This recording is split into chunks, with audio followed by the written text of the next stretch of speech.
Hello friends, जय माता दी। आज अपन स्टार्ट करने वाले हैं क्लास 9 की 1.5 का फर्स्ट क्वेश्चन।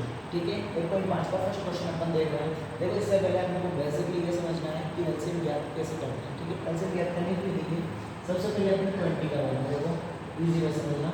देखो, इसमें सबसे छोटी अभाज्य संख्या कौन सी है जिसका भाग होता है? देखो, वो है 2। ठीक है, 2 का जाता है, फिर उसके बाद 2 का कितनी बार जाएगा? 10 बार। उसके बाद किसका जाएगा? 2 का जा रहा है, देखो कितनी बार जा रहा है? 5 बार। अब 2 का बार जाएगा क्या? इसको नहीं जा रहा है ना, तो फिर किसका? 3 का भी जाता है क्या? 3 का भी 3 में 6, 3 का भी नहीं जाता है। फिर 3 से बड़ी अभाज्य संख्या कौन सी? 5। अभाज्य संख्या का अर्थ होता है ऐसी संख्या है जिसके केवल कितने गुणनखंड हो? 2 ही गुणनखंड हो, उसे अभाज्य संख्या कहते हैं। अपन अब किसका भाग देंगे? 5 का ही देंगे डायरेक्टली। 5 का भाग देंगे, कितनी बार जाएगा? 1 बार। 5 का भाग 1 बार। मतलब अपन इस 20 को क्या लिख सकते हैं? 2 की घात 2 इंटू 5 की घात 1, ऐसा लिख सकते हैं ना अपन इसको? 20 को ऐसा लिख सकते हैं। ठीक है, उसी प्रकार इस प्रश्नावली को स्टार्ट करते हैं। देखो आगे देखना, अपन फर्स्ट और थर्ड क्वेश्चन करेंगे। ये सेकंड वाला आपको पढ़ना है। यदि नहीं समझ में आता है तो आप कमेंट अवश्य कीजिए। कमेंट करने से हम आपके वीडियो को देखेंगे, अपन कमेंट को देखेंगे, फिर आपके वीडियो का आपके कमेंट का रिप्लाई करेंगे। ठीक है, देखो पहला क्वेश्चन देखते हैं। क्या दिया हुआ? 64 1/2। इसकी घात क्या दी हुई है? 64 की घात क्या है? 1/2। देखो 64 के सबसे पहले 64 के एलसीएम निकालना है। देखो 64 का एलसीएम निकालना क्या है? सबसे पहले छोटी अभाज्य संख्या कौन सी सबसे? 2। इसका भाग देंगे। 2 के टेबल में 6 आता है क्या? 2 के पावड़े में 6 आता है। कितनी बार में आता है? 3 बार में। क्या 2 के पावड़े में 4 आता है? कितनी बार में आता है? 2 बार में। देखो यहाँ तक तो हो गया। अब देखो यहाँ से देख के पता लगाना है पीछे वाली संख्या सम है या विषम। सम यानी ऐसी संख्या जिसमें 2 का पूरा भाग जाता है। यदि सम संख्या है तो इसमें 2 का भाग अवश्य जाएगा। देखो 2 का भाग देता है। चलो 2 का भाग 3 में देते जाता है? नहीं जाता है। तो 3 तो नहीं आता, तो 3 से छोटी संख्या आती है ना, कौन सी थी? 2। कितनी बार में? 1 बार। 2 एकम 2, 3 में से 2 गए, कितना बचा? 1, जो यहाँ पे लग जाएगा। यहाँ कितने हो गए? 12 हो गए ना, तो 2 की टेबल में 12 आते हैं। कितनी बार में? 6 बार में। ठीक है, आगे देखो यहाँ कितने हो गए? 6, 16 हो गए। लास्ट वाली संख्या क्या है? 6। बोलो सम है ना, तो 2 का 2 बार कितनी बार जाएगा? 8 बार जाएगा।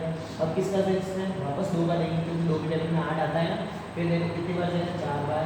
फिर 2 का बावड़ा कितनी बार बोलेंगे? 2 बार, तो 4 आएगा।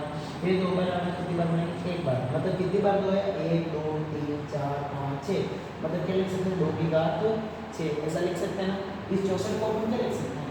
2 की घात 6 कोष्टक। जब घात के ऊपर घात होती है तो घातें क्या होती है? गुणा होती है। तो अपन इसको ऐसे लिख सकते हैं 1/2।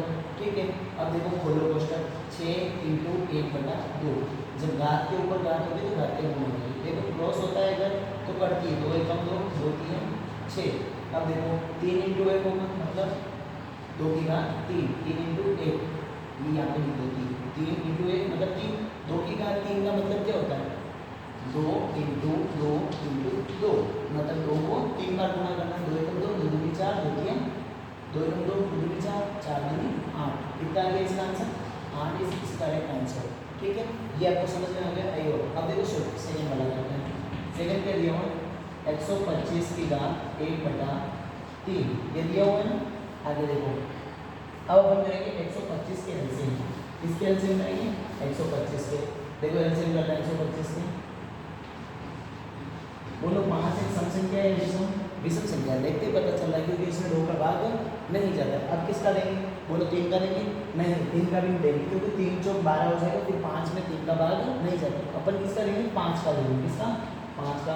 देखो 5 का भाग दे रहे हैं, 5 में 1 नहीं आता है तो 2 संख्या एक साथ ले लो, 12 हो गए। 5 में 12 नहीं आते पर 10 तो आते हैं। कितनी बार में? 2 बार में। 12 में से 10 जाएंगे, कितने बचेंगे? 2 बचेंगे। यहाँ पे कितने हो गए? 25 हो गए। 5 पंजे 25। देखो आगे देखो, फिर 5 के बारे में 25 आते हैं ना, तो 5 के देखो कितनी बार में आएंगे? 5 बार में। आगे देखो 5 के बारे में 5 कितनी बार में? 1 बार। मतलब इसको क्या लिख सकते हैं? 125 को